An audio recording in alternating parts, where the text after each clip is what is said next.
안녕하세요, 와시즈입니다. 오늘 10분 기업 분석은 아이즈비전이라는 회사를 선택해 봤습니다. 이 아이즈비전이라는 회사는 1992년 부일정보통신이라는 이동통신, 그 중에서도 호출기, 삐삐라고 하죠. 이 사업을 시작을 해서 지금까지 업력이 25년 이상 된, 이름은 생소하긴 하지만 좀 오랜 업력의 회사입니다. 25년간 거의 통신과 관련된 사업을 주력으로 좀 해왔고, 현재 사업 모델을 간단하게 보면 정보통신 제조 분야, 와이파이나 통신 장비, 사물인터넷 관련, IoT 관련 장비 이런 부분들을 자회사 머큐리를 통해 만들고 있고, 알트폰 사업을 주력으로 하고 있습니다. 현재는 이제 머큐리, 그리고 로트리라는 화장품 사업이 있고, 그리고 아이즈비전 있죠. 머큐리는 와이파이나 IoT, AI 같은 이제 미래 지향형 사업을 하고 있고, 이 로트리는 화장품 베이스로 해서 컬러, 베이스, 코스메틱 이런 부분을 지향을 하고 있습니다.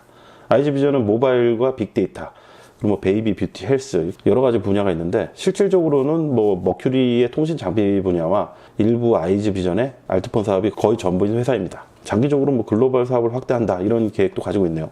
알트폰 사업은 이동통신 사업자로부터 네트워크 설비를 임대해서 재판매하는 형태인데, 우리나라 최초의 사업자로서 이 부분에 대해서도 오랜 업력을 가지고 있습니다. 간단하게 사업을 분석해보면, 정보통신 제조 분야는 대부분 자회사인 머큐리를 통해서 발생을 하고 있는데, 와이파이 기반의 무선공유 AP, 여기 보면 이제 LG U+의 장비가 있는데, IPTV를 사용하면 집에 이런 장비들이 있을 것으로 보여집니다. 광모뎀과 인터넷 전화 모뎀, CPG라고 하네요. 뭐 이런 장비나 아니면 통신 서버 이런 부분들을 이동통신사에 납품을 하고 있고, IoT 관련 장비를 향후 좀 늘려가겠다, 미래에 대한 계획으로 이제 그런 부분들을 계획을 하고 있습니다.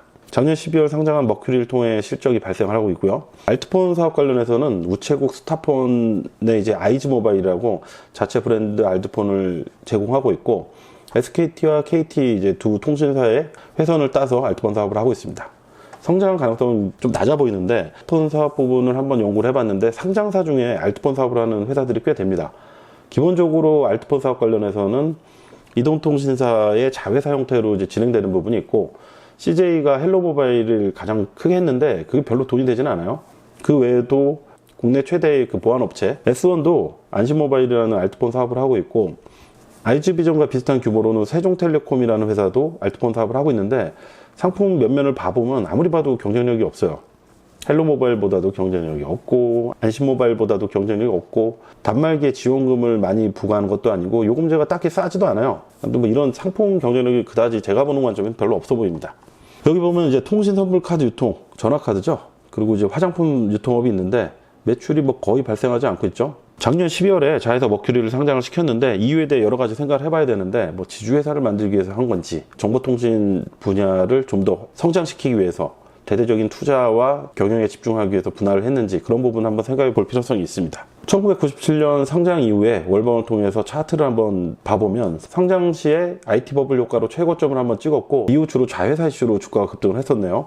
이때 99년 후반 IT 버블 시절에 이 회사도 뭐 단기간에 거의 뭐 1년이 안 돼서 한 10배 정도 올랐네요. 주가가 5만원 가까이 찍고 올라왔는데, 저도 이제 98년도에 휴대폰을 처음으로 만들었었는데, 그래서 사실 부일이동통신이 하던 삐삐나 호출기는 사양산업이었음에도 불구하고 IT 버블에 편승해서 주가는 크게 올랐습니다. 이때 이후로 2000년대에는 자회사 우리 홈쇼핑을 매각을 해서 현재 롯데 홈쇼핑이 됐는데, 이 매각 이슈와 중국 홈쇼핑에 진출한다는 이유로 2, 3년에 걸쳐서 한 5배 정도 주가가 올랐던 적이 있고, 최근에는 작년 초서부터 주가가 좀 상승을 했는데, 자회사 머큐리 상장과 5G 관련 통신업체로서 이슈가 발생을 하면서 주가가 좀 올랐습니다. 재무상 2019년 1월 15일 현재로 보면, 자회사 머큐리 실적 성장 및 상장 효과로 2018년에 최대 실적을 달성할 것으로 보여집니다.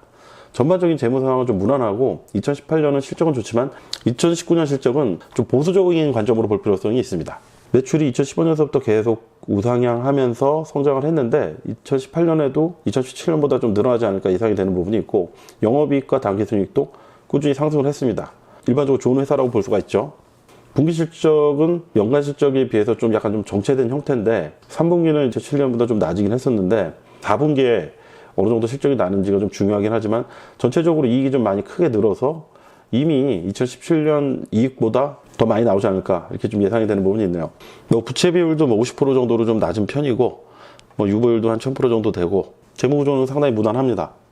이제 10년 재무제표를 봤는데, 이제 10년 재무제표를 보는 부분은 이 회사의 뭐 업황이라든가 이런 거 영향을 받는 부분과 경영 기조 이런 부분을 볼 수가 있어요. 재무관리를 얼마나 신경 쓰느냐 이런 부분들을 확인하기 위해서 10년 재무제표를 보는데, 2013년 이후 안정적으로 사업을 성장을 했고, 2011년 알트폰 사업을 시작하면서 2012년서부터 좀 실적이 좀 개선이 됐습니다.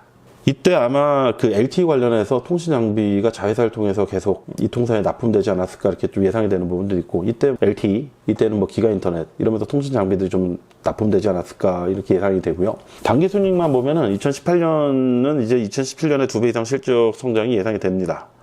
뭐 3분기까지 단기 순이익이 뭐 133억 정도가 이미 나와 있는 상황입니다. 작년도에 56억을 했기 때문에 그보다 훨씬 더 많이 나오지 않을까 이제 예상을 해볼 수가 있고, 투자 아이디어는 2018년 뭐 최대 실적, 자회사 머큐리 효과가 크고 18년 결산 실적 발표하는 3월 말까지는 실적이 긍정적으로 작용을 하기 때문에 주가에도 나쁘지 않을 가능성이 있습니다.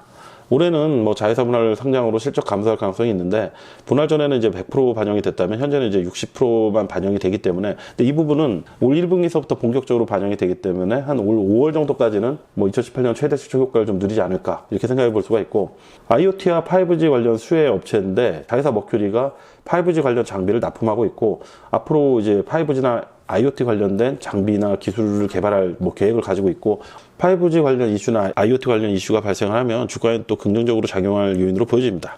그 세 번째는 제사 이동통신 관련 이슈가 발생했을 때 여기에 한번 또 발을 걸칠 수 있지 않을까 한번 생각을 해봤는데, 이 연구를 하다 보니까 이 부분은 확률이 예상하기 힘들기 때문에 그냥 단순한 뇌피셜로 보고 가능성은 낮다고 보시는 게 맞아요.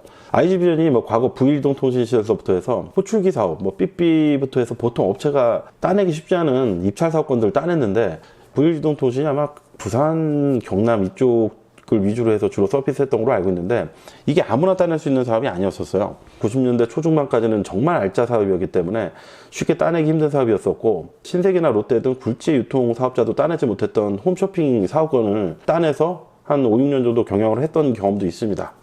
뭐 우리 홈쇼핑은 결국 롯데에 매각을 해서 현재 롯데 홈쇼핑이 됐는데, 국내 최초의 알트폰 사업자이기도 하고 오노이 이통영 회장이 알트폰 협회 회장을 여기만 봐도 있습니다. 입찰 사업 관련해서 상당한 능력이 있다 이런 느낌이 좀 많이 들었는데, 확인은 어렵지만 뭐 대단한 네트워크를 갖고 있을 수도 있고 정말 사업을 잘한다 이런 느낌은 많이 안 드는데, 굉장히 따기 어려운 뭐 사업권을 따낸 것들을 보면은 제사이동통신 관련해서도 제 생각에는 뭐 실제 따내기는 쉽지는 않겠지만 이슈가 발생해서 관련 주들로 부각이 되면 주가에는 이제 영향을 받을 만한 요인이 있겠다 이런 부분이 있습니다. 리스크 요인은 뭐 자회사 상장을 위해서 2018년 실적이 이제 최대한 미뤄줬을 가능성이 있는데, 이랬을 경우에 올해 실적이 좀 줄어들거나 이런 부분이 있을 수가 있고, 올해부터 실질적 주력 사업 분야인 통신장비 분야의 실적이 60%만 잡힙니다. 머큐리가 분할이 됐기 때문에 불가피한 부분이고, 작년에 자회사 상장 이슈로 주가가 많이 올랐었죠. 거기에 대한 주종을 한 10월서부터 받고 있는데, 기간 주종이 지금 끝났는지 아니면 앞으로 좀 더 이어질지 모르지만 이미 어느 정도 받고 있다고 보여집니다. 자회사로 불리는 통신장비 외에 뭐 알트폰이나 화장품 등 남은 사업이 뭐 성장성도 약하고 경영 능력도 뭐 그렇게 대단해 보이지가 않아요. 지주회사 형태로 소외될 가능성이 있는데, 창업 동업 개념 형태여서 이로 인한 변수를 고려해 볼 필요성이 있습니다. 좀 더 부연 설명을 해보면, 여기 이통영 회장이 있고 이제 최대 주주죠. 15% 갖고 있고, 그리고 임채배영이라는 부회장이 있는데 머큐리 대표로 갔습니다. 지분을 11% 갖고 있고, 이 회장 따님이 1.4%를 갖고 있고, 부회장 딸이 동일한 지분을 갖고 있네요. 창업서부터 이제 같이 했던 이제 이런 형태이기 때문에 뭐 특별하게 뭐 나빠지거나 이러지는 않겠지만, 장기적으로 회사를 분할해서 두 가문이 이제 회사를 나눈다 이렇게 되게 될 경우에 뭐 지주회사를 또 만들고 또 분할하고 이런 과정이 만약에 있게 되면은 주주들로서는 여기에 대한 변수를 고려를 해봐야 됩니다. 주가 측면에서 IG비전에는 도움이 안 될 가능성이 있는 부분이 더 크다고 보여지고요. 이런 부분들은 나중에 이제 지주회사를 설명하거나 이때 다시 한번 설명하도록 하겠습니다. 전체적으로 정리해보면 사업 및 재무 구조가 전반적으로 양호하고 5G로 인한 추가 성장 여력도 있습니다.